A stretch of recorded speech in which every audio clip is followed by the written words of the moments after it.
अस्सलाम वालेकुम एवरीवन। आज की जो हमारी वीडियो है इसमें हम सीखेंगे कि WHMCS को किस तरह इंस्टॉल करते हैं सी पैनल पे। तो सबसे पहले आपने 24 होस्टियो पे आ जाना है। यहाँ से आप आकर कोई भी रीसेलर पैकेज बाई करते हैं होस्टिंग का, तो उसके साथ आपको WHMCS फ्री में आता है एक्टिवेटेड। तो आपने सिंपली यहाँ से कोई भी पैकेज बाई करना है और देन आपने WHMCS यहाँ से इंस्टॉल कर लेना है, सॉरी डाउनलोड कर लेना है। तो मैंने ऑलरेडी डाउनलोड करके रखा हुआ है यहाँ पे। तो मैंने कुछ स्टेप यहाँ से फास्ट फॉरवर्ड किया, तो वो आपको कर लेना काफ़ी ईजी है। सिंपली आपने सी पैनल लॉगिन करना है। सी पैनल में आने के बाद अपना एक डोमेन क्रिएट कर लेना है, या मेन डोमेन पे जहाँ पे भी आप कर रहे हैं। उसके बाद आपने इसकी फाइल डायरेक्टरी में आ जाना है यहाँ पे, ठीक है। फाइल डायरेक्टरी में आने के बाद आपने जिस भी डोमेन के अंदर इसको अपलोड करना है, मैंने ऑलरेडी यहाँ से फाइल को अपलोड करके रखा हुआ WHMCS 8.2, जो कि हमने यहाँ पे डाउनलोड किया हुआ था। तो ये काफ़ी ईजी स्टेप है, ये आपने कर लेना है। उसके बाद सिंपली आपने फाइल अपलोड करनी है। अपलोड करने के बाद यहाँ से एक्सट्रैक्ट कर लेना है सारी फाइल्स को। ये मैं एक बार करके आपको दिखा देता हूँ। अपलोड नहीं करूँगा मैं, यहाँ से जस्ट एक्सट्रैक्ट करके मैं आपको दिखा देता हूँ। वेल नाउन फोल्डर को नहीं करना, इसमें SSL होता है। तो सिंपली इसको यहाँ से हम डिलीट करते हैं, फुल डिलीट। यहाँ से सिंपली इसको एक्सट्रैक्ट करना है।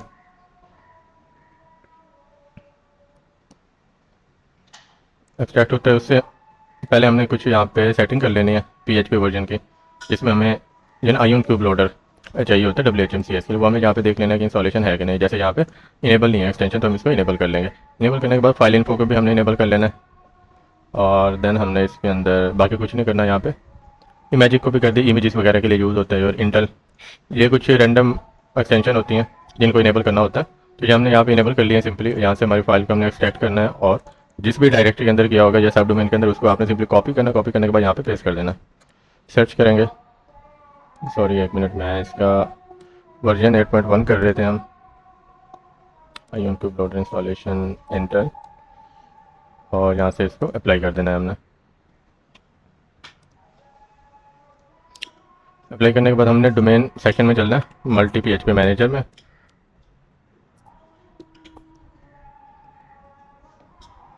और यहाँ से सिंपली जिस भी डोमेन का आपने वर्जन चेंज करना है ना, हमें 8.1 चाहिए था, यहाँ से हमने 8.1 पे सिलेक्ट करके अप्लाई कर देना है इसको। ऑल सीरीज़ के अंदर हमने इसको रखा है। और सिंपली यहाँ से आने के बाद इसको अगेन से रिफ्रेश करेंगे हम, तो ये हमारा यहाँ से WHMCS इंस्टॉलेशन स्टार्ट हो जाएगा, ठीक है। यहाँ से आपने क्लिक हेयर करना है यहाँ पे बिगिन इंस्टॉलेशन पे। ये आपको WHM इंस्टॉलेशन विजिट पे ले जाएगा। यहाँ से I agree, simply begin installation. और यहाँ से लाइसेंस के जी एक्टिवेटेड आता है, तो कोई भी आप यहाँ पे ऐड कर सकते हैं। मैं सिंपली कुछ भी ऐड कर देता हूँ, जैसे मेरी अपनी डोमेन है WHMCS 12343, कुछ भी आप कर लो। यहाँ पे आपने डेटाबेस क्रिएट करना है, तो डेटाबेस के लिए सिंपली चलते हैं सी पैनल में, टूल सेक्शन। देन हमने स्क्रॉल डाउन करना है नीचे, और यहाँ पे डेटाबेस सेक्शन में यहाँ पे आ जाएंगे आप। मैनेज माय डेटाबेस, इस पर क्लिक करना है आपने सिंपली।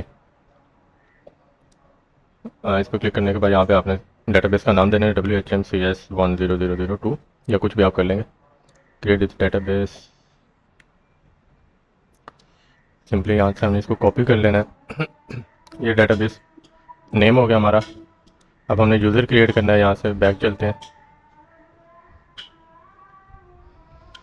यहाँ पे ऐड न्यू यूज़र है, तो सिंपली यूज़र का नेम भी बिल्कुल हम सेम रखेंगे। यहाँ से पासवर्ड जनरेट करते हैं, कॉपी। पासवर्ड आपने स्ट्रॉन्ग रखना है डेटाबेस का, और यहाँ पे हम पासवर्ड ऐड कर देते हैं। और ये हमने यूज़र नेम क्रिएट किया, तो ये यूज़र नेम यहाँ पे ऐड कर देते हैं। By default database host C panel में लोकल होस्ट होते हैं, तो आपने इसको भी चेंज नहीं करना। ये पोर्ट वगैरह को भी चेंज नहीं करना, बाय डिफॉल्ट 3306 आती है। तो सिंपली हमने इसकी डेटाबेस प्रिविलेजेस को परमिशन दे देनी है। सिलेक्ट ऑल करेंगे यहाँ से, ऑल प्रिविलेजेस, मेक चेंजेस। उसके बाद हम चलते हैं यहाँ से, इसको यहाँ पे करेंगे कंटिन्यू। यहाँ से हमारा नाम पूछेगा, जो एडमिन की डिटेल होती हैं, तो मैं अपना नाम दे देता हूँ यहाँ पे। ईमेल वगैरह आप कोई भी दे सकते हैं यहाँ पे। लेट्स सपोज मैं ये वाली ईमेल दे देता हूँ। यूज़र नेम आप कोई भी दे दें, मैं WHMCS दे देता हूँ। पासवर्ड पे मैं पास कर देता हूँ, और कन्फर्म पासवर्ड पे भी पास मैंने कर दिया, और कंप्लीट सेटअप। पासवर्ड आपने स्ट्रॉन्ग करना है यहाँ पे, सॉरी।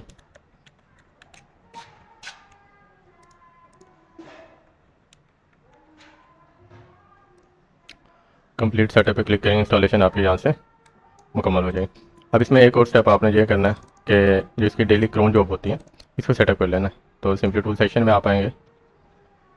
टूल सेक्शन में आने के बाद यहाँ पे आप क्रोन जॉब का सेक्शन फाइंड करेंगे। अगर आपको यहाँ से मिले ठीक है, नहीं तो आपने सिंपली यहाँ पे कर लेना क्रोन जॉब्स, ठीक है। तो इस पर क्लिक करना है। क्लिक करने के बाद यहाँ पे कॉमन सेटिंग पे एवरी 5 मिनट में कर देना है। 5 मिनट पर करके यहाँ पे कमांड पेस्ट करनी है, कुछ भी नहीं करना, सिंपली यहाँ से ऐड क्रोन जॉब कर देना है यहाँ पे। क्रोन जॉब हमारी सेटअप हो गया, तो हम चलते हैं एडमिन एरिया पे। अच्छा, इसमें एक और चीज़ हमने करनी है कि जो फाइल हमने यहाँ पे ऐड की थी उसमें ना इंस्टॉल का फोल्डर आता है, जो इंस्टॉल विजिट, उसको हमने यहाँ से डिलीट कर देना होता है। तो सिंपली यहाँ से आपने इसको डिलीट करना है। डिलीट करने के बाद अगेन से इसको रिफ्रेश करेंगे हम। ये हमारे WHMCS यहाँ पे ऐड हो चुका है। तो हमने ये ईमेल रखा था, ये ईमेल कर देते हैं। पासवर्ड हम यहाँ पे जो हमने रखा है वो ऐड कर देते हैं। रिमेंबर भी पासवर्ड, और लॉगिन करते हैं यहाँ से। सॉरी, WHMCS हमने इसका यूज़र रखा था और पासवर्ड हमने इसका रखा था रिमेंबर पासवर्ड और लॉगिन।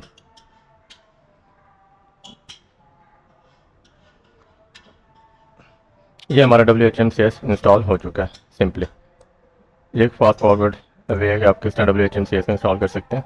बाकी इसकी जो नेक्स्ट पार्ट है उसमें मैं आपको बताऊंगा किस तरह आपने सेटिंग करनी है, लाइक सर्वर किस तरह ऐड करना है, फोल्डर्स किस तरह ऐड करनी है। बेसिक सेटिंग के लिए आपने यहाँ से इसका सेटअप विजिट पर क्लिक करना है। उसके बाद ये जो स्टेप देते हैं आपने सारे फॉलो अप करना है इसको, ठीक है। नेक्स्ट कर देंगे यहाँ से। सिंपली यहाँ पे आप अपनी कंपनी का नेम, लोगो, ईमेल एड्रेस और एड्रेस वगैरह, ये सारा आपकी इनवॉइसेस पे आता है, जो कस्टमर को ईमेल आती है वहाँ पे ऐड होता है। तो इसके लिए आप ये सारी सेटिंग कर लेंगे यहाँ पे। देन आपने इसको नेक्स्ट कर देना है। उसके बाद अगर पेपाल इनेबल करना है तो इनेबल करेंगे, नहीं तो mail in payment by default enable होता है यहाँ से, ठीक है। तो वो आपने चेक रहने देना। पेपाल अगर आपने लगाना होगा तो लगाएंगे, अदरवाइज इसको अनचेक करके नेक्स्ट कर देना है आपने।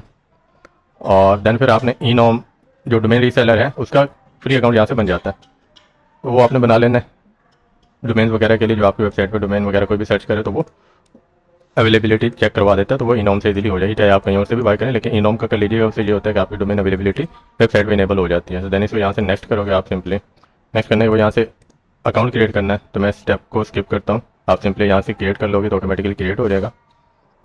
देन मार्केट कनेक्ट है, इसको भी हमने नहीं करना, आपने करना होगा तो कर लीजिएगा। Then finish.